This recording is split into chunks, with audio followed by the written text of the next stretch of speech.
Hi everyone, நான் justice from gem solutions. இன்றைக்கி நம்ம பார்க்கக்கூடிய டாபிக் வந்து லூயிஸ் அசிடிட்டி ஆஃப் போரன் ட்ரைஹாலைட்ஸ். இது வந்து ரொம்ப இம்பார்ட்டண்டான ஒரு டாபிக். நம்ம 11th ஸ்டாண்டர்டில் பி பிளாக் எலமெண்ட்ஸ் அதில் போரன் ஃபேமிலி கார்பன் ஃபேமிலி மட்டும் இருக்கும் 11th ஸ்டாண்டர்டில். அதில் இந்த போரன் ஃபேமிலியில் இந்த லூயிஸ் அசிடிட்டி வந்து அடிக்கடி கேட்பாங்க. ஜேஇ நீட் எக்ஸாமில் கேட்பாங்க. ஸோ இதை பற்றி தான் நம்ம பார்க்க போகிறோம். ஃபஸ்ட்டு இந்த டாபிக் போகிறதுக்கு முன்னாடி, so what about Lewis acid? இதுதான் boron ட்ரைஹாலைட்ஸ். BF3, BCl3, BBr3, BI3. சரிங்களா? இப்போ இந்த ஹேலைட்ஸுக்கு நம்ம லூயிஸ் அசிடிட்டி பார்க்க போகிறோம். அது பார்க்குறதுக்கு முன்னாடி லூயிஸ் ஆசிட்னா என்ன அப்படின்னு பார்த்துருவோம். லூயிஸ் ஆசிட், ஸோ லூயிஸ் ஆசிட்னா ஒன்றும் இல்லை. According to Lewis concept, any compound which accept electron, any species which accept electron, அதாவது electron acceptor is called Lewis acid. அதே மாதிரி நம்ம இங்கே லூயிஸ் பேஸ்னா எலக்ட்ரான் டோனர், பட் இங்கே நம்ம பார்க்க போகிறது லூயிஸ் ஆசிடை பற்றி தான் பார்க்க போகிறோம். சரிங்களா? ஸோ இந்த போரன் ட்ரைஹாலைட்ஸ் ஏன் லூயிஸ் ஆசிடாக பிஹேவ் பண்ணுதுன்றதை ஃபஸ்ட்டு பார்த்துருவோம். ஆக்சுவலாக இந்த BF3 எடுத்துட்டோம் அப்படின்னா, ஆக்சுவலாக இது வந்து ட்ரைகோனல் பிளேனார் ஸ்ட்ரக்சர் வரும். இதோட ஸ்ட்ரக்சர் வந்து ட்ரைகோனல் பிளேனார் ஸ்ட்ரக்சர் வரும். இதில் பாருங்களேன், இந்த போரனை சுற்றி 2, 4, 6 எலக்ட்ரான் தான் இருக்குது, which fails to obey octet configuration. So இதோட ஹைப்ரடைசேஷன் பார்த்தீங்கன்னா உங்களுக்கு sp2 ஹைப்ரடைசேஷன் வரும். போரன் 3 பாண்டு ஃபார்ம் பண்ணுறதுக்கு போரன் அதோட 2s ஆர்பிட்டலையும் 2pல ஒரு 2 ஆர்பிட்டலையும் யூஸ் பண்ணி தான் இந்த BF3 ஃபார்ம் பண்ணியிருக்கும். BF3 மட்டும் கிடையாது, BCl3, BBr3, BI3, இது எல்லாமே sp2 ஹைப்ரடைசேஷன் தான். ட்ரைகோனல் பிளேனார் ஜாமெட்ரி தான். பாண்ட் ஆங்கிள் உங்களுக்கு 120 தான் இருக்கும். ஆனால் இது எல்லாமே லூயிஸ் ஆசிடாக பிஹேவ் பண்ணும். அதாவது எலக்ட்ரான் டெஃபிஷியண்டாக இருக்கும். ஏன் சார் எலக்ட்ரான் நம்ம ஜென்ரலாகவே படிச்சிருப்போம், போரான் காம்பவுண்ட்ஸ் எல்லாமே எலக்ட்ரான் டெஃபிஷியன்ட் அப்படின்னு படிச்சிருப்போம். சரிங்களா? அப்போ இதில் வந்து பாருங்கள், இந்த ஏன் வந்து எலக்ட்ரான் டெஃபிஷியன்ட்னா 2, 4, 6 3 பாண்ட். அப்போ உங்களுக்கு 6 எலக்ட்ரான் தான் இருக்குது. அப்போ 6 electrons surrounded by boron which fails to obey octet configuration. அப்போ இதில் வந்து உங்களுக்கு ஆக்டேட் கான்ஃபிகரேஷன் இல்லை. அப்போ கண்டிப்பாக இது எலக்ட்ரான் அக்செப்டராக பிஹேவ் பண்ணும், லூயிஸ் ஆசிடாக பிஹேவ் பண்ணும். Not only BF3, BCl3, BBr3, BI3, இது எல்லாமே உங்களுக்கு லூயிஸ் ஆசிடாக தான் பிஹேவ் பண்ணும். சரிங்களா? இப்போ இந்த லூயிஸ் ஆசிடாக பிஹேவ் பண்ணுறதுல ஆர்டர் ஆஃப் லூயிஸ் ஆசிடிட்டி தான் இப்போ நான் டிஸ்கஸ் பண்ண போகிறேன்.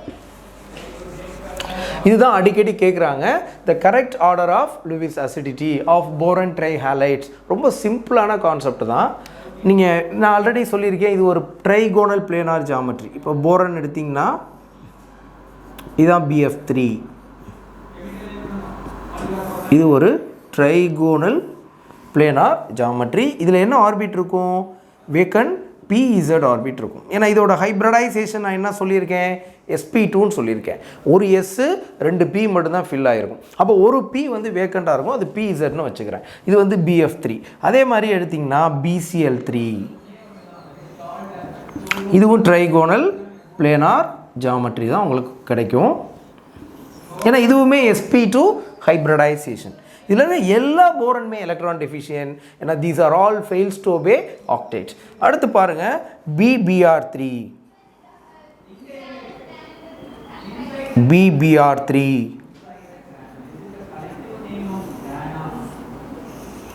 ஸோ இதை எடுத்திங்கன்னாவே உங்களுக்கு இதுலேயுமே sp2 ஹைப்ரடைசேஷன் தான். இதுலேயும் PZ ஆர்பிட்டல் வேக்கண்டாக தான் இருக்கும். அடுத்து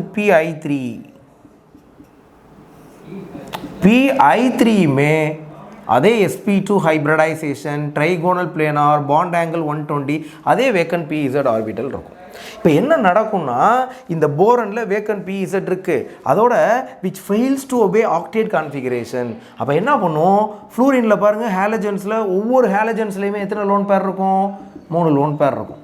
ஒவ்வொரு ஹேலஜன், அது அயோடினாக இருந்தாலும் சரி, எதுவாக புரோமினாக இருந்தாலும் குளோரினாக இருந்தாலும் 3 லோன் பேர் இருக்கும். ஏன்னா ஒன்று பாண்டுக்கு கொடுத்துருச்சு போரனுக்கு, அப்போ 3 லோன் பேர் இருக்கும். இப்போ என்ன நடக்கும்னா இந்த போரன் வந்து எலக்ட்ரான் டெஃபிஷியன்ட். நல்லா கவனிங்க, போரன் வந்து எலக்ட்ரான் டெஃபிஷியன்ட். போரன் வந்து ஆக்டேட் கான்ஃபிகரேஷன் இல்லை. அப்போ அதுதான் எலக்ட்ரான் அக்செப்டராக ஆக்ட் பண்ணும். அப்போ என்ன பண்ணணும்னா இந்த ஹாலஜனில் இருக்கிற லோன் பேர் ஆஃப் எலக்ட்ரானை பிடிச்சி தன் பக்கம் PZக்கு பிடிச்சி இழுக்கும். இதுக்கு பேர் பேக் பாண்டிங் சொல்லுவோம். இது போரன் இதுக்கு கொடுத்து நடக்கிறதுக்கு பேர் பாண்டிங். எகெயின் இந்த ஃப்ளூரினோட லோன் பேர், ஐ மீன் இங்கே குளோரினோட லோன் பேர் PZ போகும், இங்கே அயோடினோட லோன் பேர் PZ. அப்போ இது எல்லாமே பேக் பாண்டிங்கில் இன்வால்வ் ஆகும். இப்போ இது எல்லாமே பேக் பாண்டிங்கில் இன்வால்வ் ஆகும்போது போரனோட லூயிஸ் அசிடிட்டி என்ன ஆகும்? குறையும், கொஞ்சம் ரிச்சாக ஃபீல் பண்ணும். லூயிஸ் ஆசிட் என்னன்னு சொன்னேன், டெஃபிஷியன்ட். அப்போ பேக் பாண்டிங் நடந்தால் அந்த போரன் என்ன ஆகிடும்? ரிச்சாக மாறிடும். அப்போ போரன் ரிச்சாக மாறினா அதோட லூயிஸ் அசிடிட்டி என்ன ஆகும்? டிக்ரீஸ் ஆகும். ஏன்னா லூயிஸ் ஆசிட் அப்படிங்கிறது டெஃபிஷியன்ட் தான், அது ரிச்சாக மாறுது பேக் பாண்டிங்னால. ஏன் பேக் பாண்டிங் நடக்குது? போரன் வந்து எலக்ட்ரான் டெஃபிஷியன்ட், PZ வேக்கண்ட் வேற இருக்கு. அப்போ ஃப்ளூரின்ல இருக்க லோன் பேரை தன் பக்கம் பிடிச்சி இழுக்குது. அதுக்கு பேர் தான் பேக் பாண்டிங் சொல்லுவோம். அப்போ பேக் பாண்டிங் நடக்கும்போது உனக்கு என்ன ஆகும்னா அந்த PZ ஃபில் ஆக சான்ஸ் இருக்கு. அப்போ போரன் கொஞ்சம் சாட்டிஸ்ஃபைட் ஆகும், கொஞ்சம் ரிச்சாக ஃபீல் பண்ணும், கொஞ்சம் ஆக்டேட் கிடைச்ச மாதிரி நினைக்கும். அப்போ அதோட லூயிஸ் அசிடிட்டி என்ன ஆகும்? கம்மியாகும். ஆனால் எல்லாமே லூயிஸ் ஆசிட் தான். அப்போ இதில் எது சார் ஸ்ட்ராங்கர் லூயிஸ் ஆசிட்? எதில் ஸ்ட்ராங்கர் பேக் பாண்டிங் நடக்குதோ அது ரிச்சாக மாறிடும் இல்லையா? நல்லா கவனிங்க, எல்லாத்துலேயுமே பேக் பாண்டிங் நடக்குது, எல்லா ஹாலஜன்லையும் லோன் பேர் இருக்குது.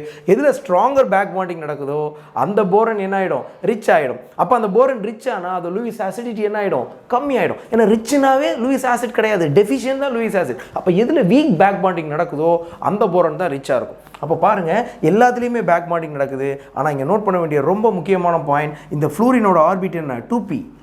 இந்த போரனோட ஆர்பிட் என்ன? 2p. இங்கே குளோரினோட ஆர்பிட் 2p, 3p, இது 2p, இங்கே 2p, இது 5p, இது 2p, இது 4p. பாருங்க, போரன் பீரியாடிக் டேபிளில் இங்கே இருக்குது, ஃப்ளூரின் அதுக்கு நேராக இருக்குது, குளோரின் கீழே, புரோமின் கீழே, அயோடின் கீழே. நீங்களே சொல்லுங்கள், எதில் பேக் பாண்டிங் ஈஸியாக நடக்கும்? போரன் ஒரே பீரியடில், ஐ மீன் போரன் ஃப்ளூரின் ஒரே பீரியடில் இருக்கிறதுல பேக் பாண்டிங் இருக்குமா, இல்லை வேறு வேறு பீரியடில் இருக்க ஹாலஜனுக்கும் போரனுக்கும் பேக் பாண்டிங் இருக்குமா? போரன் ஒரே பீரியடில் எந்த ஹாலஜன் இருக்கோ அதில் தானே பேக் பாண்டிங் இருக்கும். அதை தான் நம்ம 2p2p overlap affection, 2p2p affection சொல்லுவோம். அப்போ இங்கே நடக்கிறது 2p2p அஃபெக்ஷன், இங்கே நடக்கிறது 2p3p. 2p2p affection is much stronger then 2p3p. ஏன்னா பாரு, இது ஒரே பீரியடில் இருக்குது. அப்போ இந்த பேக் பாண்டிங் ஸ்ட்ராங்கராக இருக்கும், இந்த பேக் பாண்டிங் வீக் ஆகும், இது இன்னும் வீக் ஆகும், இது ரொம்ப வீக் ஆகும். அப்போ எந்த பேக் பாண்டிங் ஸ்ட்ராங்காக இருக்கும்? BF3. எந்த பேக் பாண்டிங் வீக்காக இருக்கும்? BI3. எந்த பேக் பாண்டிங் வீக்காக இருக்கோ அந்த அயோடின் எலக்ட்ரானை அவ்வளோவா கொடுக்காது போரனுக்கு. ஏன்னா அங்கே பேக் பாண்டிங் வீக்காக இருக்குது, அயோடினில் தானே வீக்காக இருக்குது. அப்போ அங்கே எலக்ட்ரான் போரனுக்கு அவ்வளோ சீக்கிரம் போகாது. அப்போ போரன் டெஃபிஷியண்ட்டாகவே இருக்கும். அப்போ அதுதான் பெட்டர் லூயிஸ் ஆசிடாக இருக்கும். பட் BF3 எடுத்திங்கன்னா உங்களுக்கு 2p2p ஓவர்லேப் இருக்குது. அப்போ 2p2p ஓவர்லேப்னா அப்போ இந்த 2p2p அஃபெக்ஷன் ஸ்ட்ராங்கராக இருக்கும். இதோட வேக்கன் PZக்கு இந்த ஃப்ளூரினோட லோன் பேரை கொடுக்கும்போது பேக் பாண்டிங் நல்லா நடக்கும். அப்போ பேக் பாண்டிங் நல்லா நடந்துட்டாவே அந்த போரன் ஓரளவுக்கு ரிச்சாக மாறிடும். அப்போ அதோட லூயிஸ் ஆசிடிட்டி கம்மியாயிடும். ஏன்னா லூயிஸ் ஆசிட்னா எலக்ட்ரான் டெஃபிஷியன்ட். தெளிவாக புரியுதா? நான் what is order of Lewis acid? BI3. ஏன்னா அங்கே பேக் பாண்டிங் கம்மியாக இருக்குது, 2p 5p வீக்காக இருக்கும். அப்போ பேக் பாண்டிங் கம்மினா அந்த போரன் டெஃபிஷியண்ட்டாகவே இருக்கும். பேக் பாண்டிங் நடக்கும், பட் BF3ல நடக்கிற அளவுக்கு ஸ்லோவாக நடக்கும். அப்போ அந்த போரன் தான் உங்களுக்கு ரொம்ப டெஃபிஷியண்ட்டாக இருக்கும், பெட்டர் லூயிஸ் ஆசிட்டாக இருக்கும். So what is order of Lewis acidity? BI3 greater than BBr3 greater than BCl3 greater than BF3. So this is the correct order of Lewis acidity. உள்ளதிலே least Lewis acidity among boron trihalides BF3 தான். Stronger Lewis acid BI3 தான். இது அடிக்கடி இந்த questions வந்து கேட்டுட்டே இருப்பாங்க. Next வீடியோவில் நம்ம இன்னொரு டாப்பிக்கில் பார்க்கலாம். Bye bye, take care.